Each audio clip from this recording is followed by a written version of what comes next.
नमस्कार दोस्तों, स्वागत है आपका SSC learning point by Singh sir. आज हम करेंगे हायर सेकेंडरी लेवल के पेपर। ठीक है, ग्रेजुएशन वाले सारे कंप्लीट हो चुके हैं तो आप प्लेलिस्ट से जाके उसको देख सकते हैं।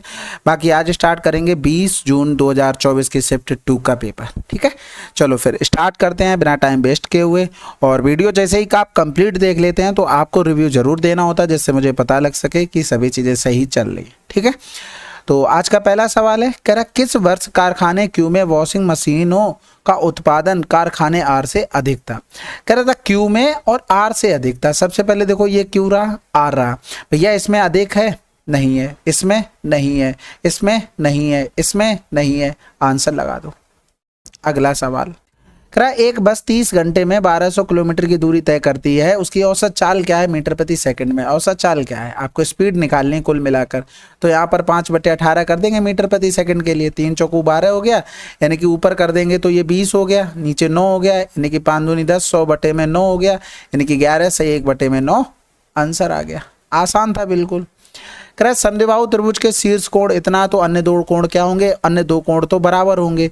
तो इसका मतलब है कि 180 से अगर हम 42 घटा दें तो ये दो कोण निकल आएंगे बराबर वाले, और डिवाइड कर देंगे तो एक कोण आ जाएगा, यानी कि 2 ने में 18 हो गया, 2 दूनी 4, 2 एकम 2। 90 से 20 किया, 70 से 1 कम कर देंगे तो 69।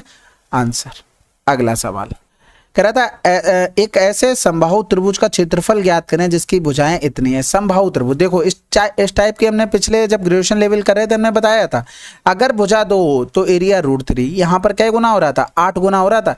इसी का स्क्वायर करो और √3 चिपका दो। आंसर। अगर भुजा मान लो 24 होती, ठीक है, तो यहाँ पर साइड कितनी 2, कै गुना हो रहा? 12 गुना। इसका स्क्वायर करो 144, इसी के साथ √3 चिपका दो। डायरेक्ट एरिया आता, ना फार्मूला लिखना पड़ेगा, ना कुछ चीज़ें आपको बनानी पड़ेंगी खुद से। आपके सर आपको नहीं सिखाएंगे, मतलब जहाँ से भी आपने बैच कंप्लीट किया है आपको कुछ चीज़ें खुद से डेवलप करनी है कि कैसे हम टाइम बचा सकते हैं। अब ये देखो सवाल था, आधे दिन में कितनी बार घड़ी की घंटे और मिनट की सुई एक साथ आती हैं। देखो आपने अगर वॉच अच्छे से पढ़ी होगी रीजनिंग में तो आप ये आंसर कर ले गए होंगे। बाकी ये इसके रिजल्ट होते हैं कुछ। ठीक है, 12 घंटे में 11 बार मिलती है, 22 बार मिलती है एक दिन में, तो 11 से 1 के बीच में केवल 12 बजे मिलती है, और 65 डिग्री के एंगल पे भी मिलती है, यानी कि 65 मिनट में एक दूसरे को लगभग मिलती हैं। तो ये चीज़ आपको पता होनी चाहिए थी। आंसर मिल गया। अब इससे ये भी पूछ सकता है 2 दिन में कब मिले, 2 दिन में कितनी बार? 4, 5, 8, 10। तो आप लोग कर लेंगे। अगला सवाल, पूजा, चमेली और अंजू के पर्स में कुल इतने हैं रुपए। ठीक है, पूजा के पास चमेली से 50 रुपए अधिक है, अंजू के पास पूजा की तुलना में 2 गुना है। क्रमशः पूजा, चमेली और अंजू के पर्स में कितने रुपए हैं? देखो अंजू के पास पूजा की तुलना में 2 गुना है। ठीक है, हमें देखना है अंजू और पूजा। यहाँ पर देखो लिखा क्या है? पूजा, चमेली, अंजू, यानी कि इससे 2 गुना पैसे मिलना चाहिए। तो देखो 2 गुना करेंगे, यहाँ पर मिल रहा है 12 दूनी 24, नहीं मिल रहा है। यहाँ से 2 गुना किया, नहीं हो रहा, 300 हो रहा है। यहाँ पर 2 गुना करेंगे, नहीं हो रहा। यहाँ पर करना 2 पंजे 10, मिल गया, खत्म हो गया आंसर। आपको कुछ करना ही नहीं था भाई। हमें क्या देखना, हमें पूजा से इसको 2 गुने चाहिए, तो हम यहाँ पर 2 गुने ऑप्शन में भी लिखा होना चाहिए, इसी सीक्वेंस में सबके आंसर लिखे होंगे। तो हमने 2-2 गुना करके देख लिया फर्स्ट वाले का लास्ट वाले से। बाकी आपको पता ही है कि कैसे करना था। ये x हो गया, ये 2x हो गया। कह रहा था पूजा के पास चमेली से 50 अधिक थे, तो चमेली के पास कितने हो गए? x माइनस का 50 हो गए। जोड़ देंगे तो 2 1 3 1 4x माइनस का 50 बराबर में 450। तो यहाँ पर 4x बराबर कितना हो गया? 500 हो गया, यानी कि 25 पंजे 125 आ गया x का मान। बस अब इन सब के मान रख लो। 125 आया। ठीक है, 125 से 50 अगर हम घटा देंगे तो 75 आ जाएगा, और इसमें रखेंगे तो 2 गुना करना पड़ेगा। 125 का 2 गुना हो गया, 2 पंजे 10, 12 दूनी 24 हो गया, और x का मान तो आपके पास आ ही गया। अब इसमें यही है, आपको सीक्वेंस बैठा के देख लेना था, आंसर आ जाना था। बाकी ऑप्शन से तो बहुत जल्दी हो गया। 2 संख्याएं इतने अनुपात में, यदि छोटी संख्या में 3 जोड़ दिया जाए, बड़ी संख्या में 7 घटा दिया जाए, तो उनका अनुपात 1:1 हो जाता है। तो संख्याएं ज्ञात कीजिए। तो आसान है भाई। देखो 4x में 3 जोड़ दिया गया, 5x में 7 घटा दिया गया। इसको रेशियो से भी करते हैं, लेकिन उतना टाइम इसमें भी बच जाता है, तो फिर क्या ही करना है। इस तरीके से कुछ किया जाता है, और इधर मल्टीप्लाई करके इस तरीके से, लेकिन टाइम यहाँ पर भी बच जाता है अगर आपकी कैलकुलेशन अच्छी है तो। देखो हमने 4x में 1 का गुणा किया तो 4x आया, 5x में 1 का गुणा किया तो 5x, दोनों का डिफरेंस किया x हो गया। इधर 1 का गुणा किया, 3 इसमें गुणा किया, 7 हो गया। 7 और 3 इधर, 7 इधर आ जाएगा तो 7 3 10 आ गया, खत्म हो गया सवाल। आपके कैलकुलेशन के ऊपर आप कितनी तेज कर रहे हैं, आपको इधर उधर भागने की जरूरत नहीं पड़ेगी। स्टेप्स कटिंग यही होती है कि कितना आप सोच पा रहे हैं। ठीक है, तो हमें 4x का मान चाहिए था तो 40 हो गया, जैसे ही 40 मिला 50 निकालने की जरूरत भी नहीं है। अगला सवाल करते हैं। कह रहा था यदि, अच्छा इसमें ये भी कर सकते थे, जैसे ऑप्शन का सहारा लेके जैसे 40 में 3 जोड़ा तो कितना हो गया 43 हो गया, और 50 से 7 घटाए तो कितना हो गया हमारे पास 43 हो गया। रेशियो 1:1 मिल गया।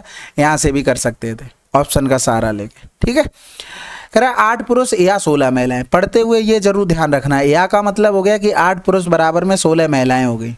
ठीक है, या 32 लड़के, या तो मतलब हो गया 32 लड़के। अब सबकी इफिशियंसी निकालनी है। 8, 16, 32 का एलसीएम क्या होता है 32 होता है। यानी कि अगर इफिशियंसी लिखें तो एक पुरुष की, पुरुष महिला और बच्चे की, इसकी 1 हो गई, इसकी 2 हो गई, और इसकी 8 चौक 32 हो गई। ठीक है, अगर हम टोटल वर्क लिखे तो 8 पुरुष थे, पुरुष की इफिशियंसी 4, कितने दिन में कर रहे थे 8 महीने में कर रहे थे। किसी से भी निकालोगे सेम आएगा, पुरुष से निकाल लो, चाहे महिला से करोगे तो महिला की इफिशियंसी रख देना, लड़कों का तो लड़के। कह रहा था 4 पुरुष, 4 पुरुष भैया कितने इफिशियंसी 4 हो गई, प्लस में 4 महिलाएं इफिशियंसी 2 हो गई, प्लस में 4 लड़के इफिशियंसी 1 हो गई, बस खत्म हो गया।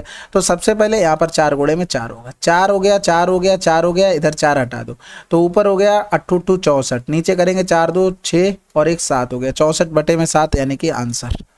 अगला सवाल, कितनी वार्षिक किस्त 4 वर्षों में 12% साधारण ब्याज प्रति वर्ष पर दे इतने के ऋण को समाप्त कर देगी। अब देखो हम डायरेक्ट एक चीज लिखेंगे और उसके बाद आपको बताएंगे कि ये हुआ कैसे। ठीक है, बटे में 2 हो गया, गुणे में 4 हो गया, 2 दूनी 4 हो गया, यानी कि 6 हो गया, 3 हो गया, और ये हो गया 2, गुणे में 2। इसका मान दिया गया था 3658 और हमें 100 बराबर निकालना था। यानी कि यहाँ पर 2 से काट दें, 2 एकम 2, 18 दूनी 36, 2 दूनी 4, 2 में 18 हो गया, बटे में 236 हो गया, गुणे में कर देंगे 100, जो हमारी किस्त निकल आएगी। अब देखो कैलकुलेशन की बात आई, आपको कुछ नहीं करना, बिल्कुल नहीं, ऑप्शन का सहारा लो, बस खत्म।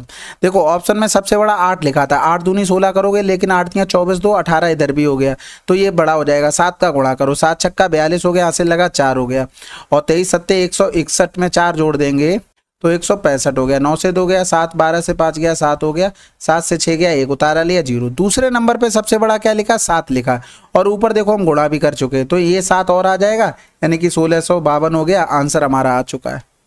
ठीक है, नहीं अगर है तो 10 से 2 गया तो 8 हो गया, और 6 से 5 गया तो 1 हो गया, और 7 से 6 गया 1 हो गया, उतारा लिया 0। तो देखो यहाँ पर अगर 5 का गुणा करते हैं, ऑप्शन चेक कर रहे हैं भाई, 5 छक्का 30 हो गया, 23 पंजे 115 और 3 118 हो गया, कट गया बस।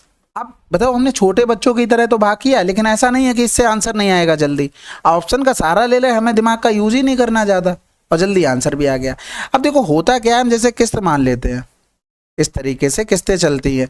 यहाँ पर पहले साल में कोई फर्क नहीं, दूसरे साल में 1 गुणे में हो गया रेट 12, तीसरे साल में करेंगे तो 1 गुणे में हो गई 12, सॉरी 2 गुणे में, फिर तीसरे साल में गए तो 3 गुणे में 12 हो गया। अब एक चीज़ बताओ, अगर हमें इन सबको जोड़ना है तो ये डिफरेंस सब में बराबर चल रहा है भाई। यहाँ पर देखो 12 का डिफरेंस, फिर 12 दूनी 24, 12 तियां 36, सब में 12 12 का डिफरेंस आया, 12 का डिफरेंस, फिर 12 का डिफरेंस, फिर 12 का। आपको पता है जब डिफरेंस बराबर हो तो एवरेज कैसे लिखते हैं, 100 प्लस का फर्स्ट टर्म प्लस का लास्ट टर्म बटे में 2, ये एवरेज हो गया। टोटल टर्म कितने हैं 4 हैं, बस खत्म हो गया। यही चीज़ हमने डायरेक्ट लिखी है, तो इसी का मान दिया गया था, हमें 100 बराबर निकालना था। अब लिखोगे कैसे, ऐसा नहीं है कुछ भी। देखो हमने क्या किया, 100 तो पहले में आएगा, ये तो आपको भी पता है और हमें भी पता है। ठीक है, इसमें कुछ भी बताने की जरूरत नहीं। लास्ट वाले टर्म में हमने क्या किया, देखो 4 वर्ष दिए थे, 4 से 1 कम किया हमने 3, 12 तियां 36, बस 100 में वो 36 जोड़ दिया।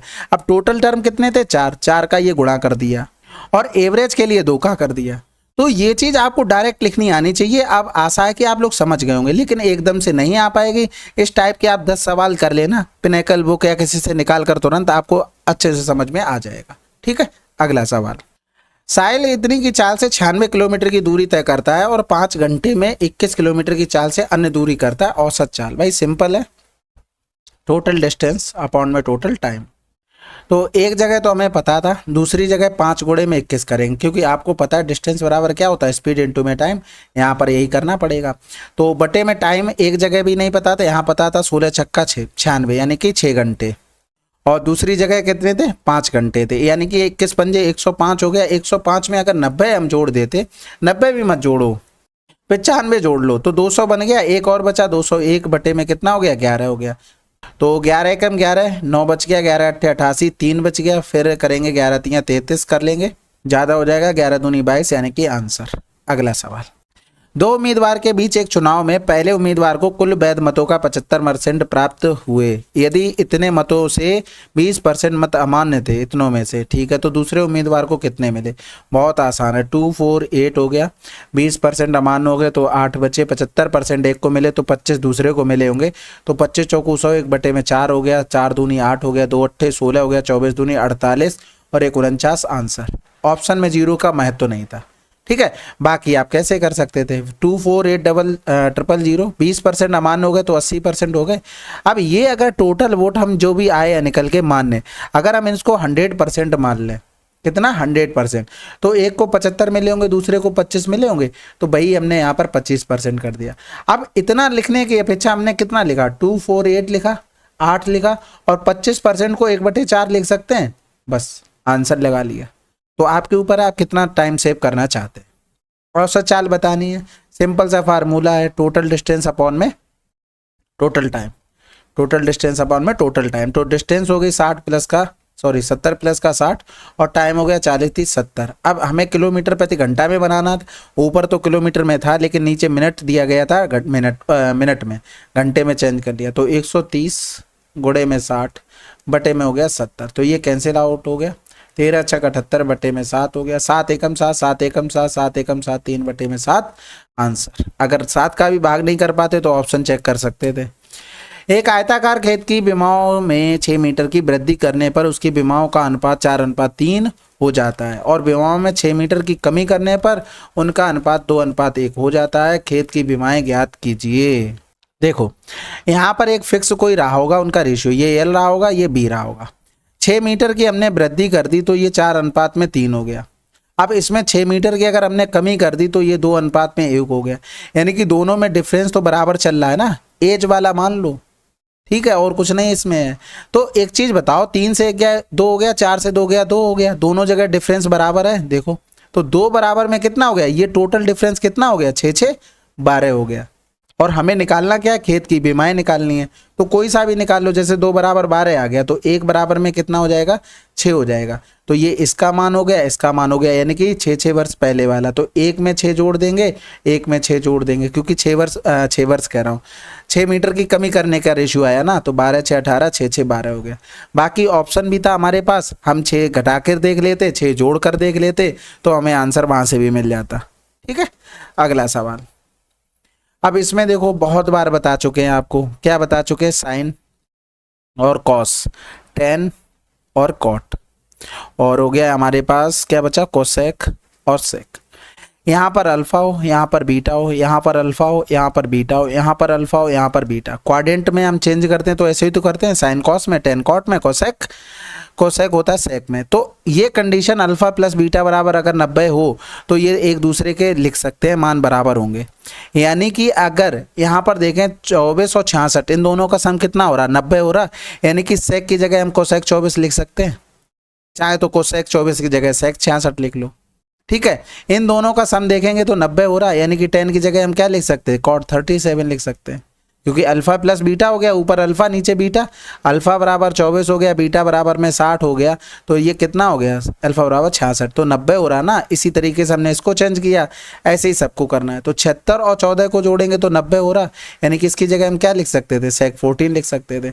ये देखो 90 हो रहा है, यानी कि कॉट की जगह क्या लिख सकते थे, 10 82 लिख सकते थे, बस खत्म हो गया। तो 7 प्लस का 8, और आगे करेंगे, एक सेकंड को, हाँ यहाँ पर किया तो ये पावर में 2 थी, 2 दूनी 4 हो गया, माइनस का 4 हो गया, इधर 3 त्रिका 9 3 27, माइनस का 27 हो गया। तो भैया इन दोनों का अगर डिफरेंस करेंगे तो माइनस का 20 आ जाएगा, इन दोनों का डिफरेंस किया तो प्लस का 4 आ गया, यानी कि माइनस का 16 आंसर। अगला सवाल कह रहा था, एक वृत्त की त्रिज्या में इस प्रकार वृद्धि की जाती है कि उसकी परिधि में 7% की वृद्धि हो जाती है, परिणाम स्वरूप वृत्त के क्षेत्रफल में भी की वृद्धि होगी। देखो त्रिज्या में वृद्धि हुई तो परिधि में। एक चीज देखो भाई, कितनी भी रेडियस में वृद्धि कर लो 2πr होता है, यानी कि रेडियस में ही वृद्धि होगी तभी तो ये 7% बढ़ेगा कुछ भी। क्योंकि मान लो ये आया पुराना वाला, ये r1 रेडियस रही और कुछ बढ़ने के बाद r2 रेडियस हो गई, तो भैया रेडियस में ही वृद्धि के कारण 7% बढ़ रहा ना, यानी कि रेडियस में कितनी वृद्धि हुई 7%। जब क्षेत्रफल की बात करेंगे तो πr² होता है, तो 2 बार वृद्धि होगी, यानी कि 7 + का 7 + का 7 गुणे में 7/100, तो 14.49% आंसर। अगला सवाल, अनीता अपनी आय का 20% बचाती है, उसकी आय में इतने की वृद्धि। भाई अपनी नई आय का 25% बचाती है तो उसकी वास्तविक बचत में कितने % की वृद्धि होगी। देखो कह रहा था आय अगर 100 है तो 20% वो बचाती है, यानी कि ये सेविंग हो गई और ये हमारी इनकम हो गई। तो वो खर्च कितना कर रहा है, ये एक्सपेंडिचर हो गया। कह रहा था आय में 30% की वृद्धि हो गई, तो ये हो गया हमारे पास 30% 130। और कह रहा था 25% बचाती है, यानी कि इसका 25% 25 चौको 100 होता है, तो 4 × 3 = 12 हो गया, 1 बचा, 4 दूनी 8, 4 पंजे 20 हो गया। अच्छा इसकी तो जरूरत ही नहीं थी। तो कह रहा था बचत में कितने % की वृद्धि हुई, भाई देख लो, यानी कि 12.5 की वृद्धि हुई, किसमें 20 में, गुणे में कर देंगे 100, तो 20 पंजे 100 हो गया, 5 25, 12 पंजे 60, तो 62.5% आंसर हो गया। भाई ये तो बेकार ही निकाला एक्सपेंडिचर। एक भाग प्रश्न में भाजक, देखो हिंदी में तो भाजक वगैरह समझ में नहीं आता है तो इंग्लिश में पढ़ लेता हूँ। In a division sum the divisor is 13 times the quotient and 6 time the remainder हो गया, ठीक है। If the remainder is 39 then the dividend is. देखो सिंपल सी बात है, इसका मान उसने 39 दे दिया, तो यहाँ पर अगर हम देखेंगे डिवाइजर का मान 39 गुणे में 6 हो गया। अब जब भागफल यानी कि कोसेंट निकालेंगे तो 39 गुणे में 6 बराबर में क्या हो गया, कोसेंट का क्यू, इसका 13 गुना हो गया था ये, तो 13 × 3 = 39, कोसेंट कितना आ गया 13 × 3 = 39, 6 × 3 = 18 आ गया। बस सवाल खत्म हो गया। देखो इस तरीके से लिख लिया हमने। डिवाइजर यानी कि भाजक क्या होता है, भाग करने वाला होता है, तो 39 गुणे में 6 हो गया। और कोसेंट क्या होता है, ये आता है, और यहाँ पर कुछ करेंगे तो ये आ जाएगा हमारे पास 39। तो हमें डिविडेंड निकालना, तो डिविडेंड इसका मान निकालना, तो कैसे निकलेगा, डी बराबर में 39 इंटू में 6 इंटू में 18 प्लस में 39 हो गया। ऑप्शन हमारे बहुत फेवर में दिए गए थे, यानी कि 0 आता तो हमें चेक करना पड़ता, नहीं आ रहा तो हमें डायरेक्ट आ जाता। 6 9 में 54 हो गया, 8 चौक 32 हो गया, 9 2 11 हो गया, आंसर लगा दो। एक बार चेक जरूर कर लेना था, ठीक है, बाकी ऐसा तो है नहीं कुछ अलग दे दिया था। बाकी 39 कॉमन ले लो, 18 छक्का 108 हो गया, और प्लस में 1 हो गया, यानी कि इधर हो जाएगा 10 में 9 इंटू में 39 हो गया। अब इसको देखो 13 × 3 = 39 करके भी कर सकते हो, और डायरेक्ट करना चाहते हो एक लाइन में भी आ जाएगा, और 40 - 1 करके भी कर सकते हो। तो 13 × 3 = 39 ज़्यादा सही लग रहा है। 13 9 में 117 हो गया, 13 एकम 13 और 1 14 हो गया, गुणे में 3 हो गया, 3 7 21 हो गया, 3 एकम 3 2 5 हो गया, और 14 3 42 आंसर, ठीक है। अगला सवाल सिंप्लीफाई करना था, ये तो आसान हो गया बिल्कुल। देखो आपको पता है AQ प्लस का BQ प्लस का CQ बराबर में 3ABC होता है, जब कंडीशन हमारी हो कि A + B + C बराबर में क्या हो 0 हो, या फिर A बराबर में B बराबर में C हो। ये हमेशा याद रखना, ठीक है। तो यहाँ पर देखो 25 और ये 75 हो गया, 75 का क्यूब पीछे आ रहा था, तो ये तो 0 बन ही जा रहा है भाई। ये A बराबर में क्या हो गया 25 हो गया, B बराबर में -75 हो गया, C बराबर में 50 हो गया, इनका सम क्या आ रहा है A + B + C 0 आ रहा है, यानी कि आंसर आ जाएगा 3 गुणे में 25 गुणे में 75 गुणे में 50 आ रहा। अब यहाँ पर ये B माइनस का था तो माइनस का साइन लग जाएगा, ये तो हो नहीं सकते दोनों। अब इन्हीं में से होगा, देखो लास्ट के 3 डिजिट अगर हम चेक कर ले हमारा आंसर मिल जाना है। अब देखो सबसे पहले 25 × 75 हो गया। अब 75 इसलिए हमने किया क्योंकि जिसके लास्ट में 5 होता ना उसका स्क्वायर निकालना बहुत आसान है भाई। इसका स्क्वायर 25 हो गया, इसको एक एक्स्ट्रा से गुणा कर दो, एक जोड़कर 8 7 56 हो गया, बस आंसर आ गया कि स्क्वायर, ठीक है। तो यहाँ पर 56 25 गुणे में 50 कर देंगे, 55 25 हो गया, 5 दूनी 10 और 2 12 हो गया, 5 छक्का 30 और 1 31 हो गया, 55 25 और 3 28, आंसर आ गया माइनस में, ठीक है। अगला सवाल, एक ग्राइंडर का अंकित मूल्य इतना था, उस पर इतने इतने की क्रमिक छूट की पेशकश की, उसने ग्राइंडर कितने में बेचा भाई। 3 गुणे में 8 गुणे में 85 कर दो, तो 8 पंजे 40 हो गया, 8 2 64 और 4 68 हो गया, गुणे में 3 करेंगे, 3 8 24 करेंगे, एक ही 0 मिल रहा था आंसर, 3 8 24 हो गया, 3 चक 18 और 2 20 हो गया। अगला सवाल, 2 सकेंद्रीय वृत्त की त्रिज्या इतनी और इतनी है, वृत्तों की पर सीमाओं यानी कि बाउंड्री से घिरी बंद आकृति का क्षेत्रफल क्या होगा। देखो भाई सकेंद्रीय है यानी कि दोनों अंदर ही बने होंगे वृत्त इस तरीके से, यानी कि अगर इसकी रेडियस 28 है, इसकी रेडियस 27 है, कह रहा था वृत्तों की परिसीमाओं से इसका एरिया में बताना था। तो बिल्कुल आसान है भाई, पाई आर स्क्वायर होता है। तो ये 27 का स्क्वायर हो गया, पाई कॉमन ले लेंगे, माइनस का 18 का स्क्वायर, बस खत्म हो गया सवाल। ए स्क्वायर माइनस बी स्क्वायर का फार्मूला लगा दो, 8 7 15 हो गया, 3 और 1 4 हो गया। इनटू में एक बार क्या करेंगे, जो घटा देंगे तो 9 8 17 हो गया, 9 पन्ना 45 हो गया, 9 चौक 36, 36 और 4 40, यानी कि 405 पाई आंसर। ठीक है, वैसे चित्र बनाने की जरूरत नहीं थी, बाकी तो कोई बात नहीं। देखो पी क्यू काम कर रहे हैं इतने दिनों में, और पी से कार्य की शुरुआत करके बे एकांतर दिनों में कार्य करते हैं, कार्य कितने दिनों में हो जाएगा, कितना आसान हो गया। तो सबसे पहले पी ने किया, 4 3 12 हो गया, 12 एकम 12 हो गया, टोटल वर्क 12 हो गया। भाई देखो सभी को करना आता है, अब स्टेप्स कटिंग कितना कर पा रहे हैं इसमें, वो ज़्यादा फायदा करेगा। तो यहाँ पर देखो क्या कर रहा था, 4 काम हो रहा, कितने दिन में हो रहा, 2 दिन में हो रहा, 4 3 12, 3 दूनी 6 आंसर। ठीक है, तो हमें टोटल 12 एलसीएम लिया था, तभी तो ये हमारी इफिशिएंसी निकल कर आई थी। तो दोनों मिलकर एक दिन में, अलग अलग काम कर रहे हैं, तो 2 दिन में 4 काम हो रहे, 12 काम 3 गुना हो गया, तो दिन के भी 3 गुना कर दो।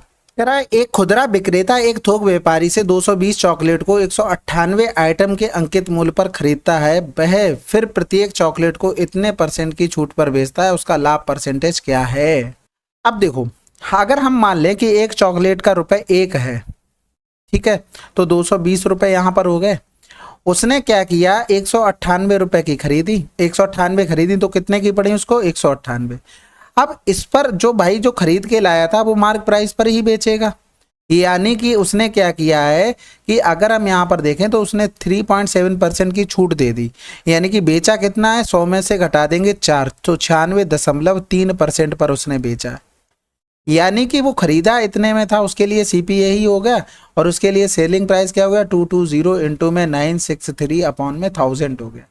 ठीक है, कैंसिल आउट हो गया, 11 दूनी 22 हो गया, 11 एकम 11, 11 अट्ठे 88 हो गया, और फिर 2 ने में 18 हो गया, और 9 से ये काटेंगे तो 9 एकम 9 0, 9 सत्ते 63, यानी कि अगर हम देखेंगे तो ये हो जाएगा 100 से 107, ये 100 इसलिए होगा, पॉइंट हटाएंगे तो 1 0 और बढ़ जाएगा ना, तो यहाँ पर 100 था ऑलरेडी, तो कितने % का प्रॉफिट हुआ, 7% का। ठीक है, अगला सवाल। अब ये सवाल आसान है भाई, इसका मान निकालने के लिए हमें x + 1/x का मान चाहिए।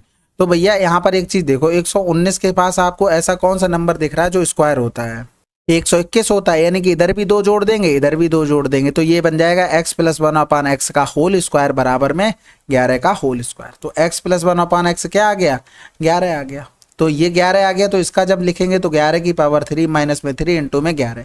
अब फार्मूले तो याद होना चाहिए, अब वो भी नहीं याद होंगे तो फिर कौन क्या करेगा भाई।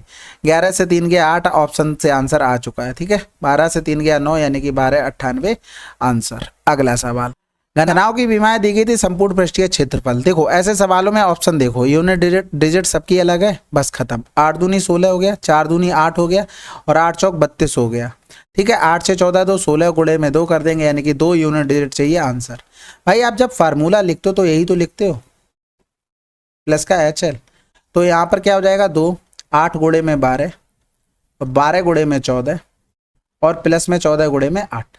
तो यहाँ पर किया 8 दूनी 16 हो गया, 4 दूनी 8 हो गया, 8 चौक 32 हो गया, 8 से 14 2, 16 हो गया, 16 के साथ ये 2 चिपका था, यानी कि यहाँ पर करेंगे यूनिट डिजिट 2 बस।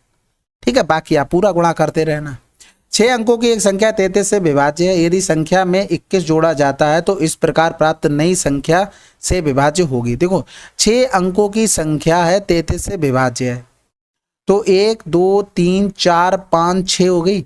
अब नीचे जब 33 है तो एक चीज बताओ, इसको हम क्या लिख सकते थे, इसको लिख सकते थे 11 गुणे में 3। अब ऊपर वाला नंबर 11 से भी डिवाइड है, और 6 लिखे हैं 1 1, और जोड़ोगे तो 6 ही तो आएगा, 3 से भी डिवाइड है। अब कह रहा है इसमें 21 जोड़ दिया जाए, यानी कि ये हमने लिखा, इसमें 21 जोड़ दिया, यानी कि ये हो गया 2, ये हो गया 3।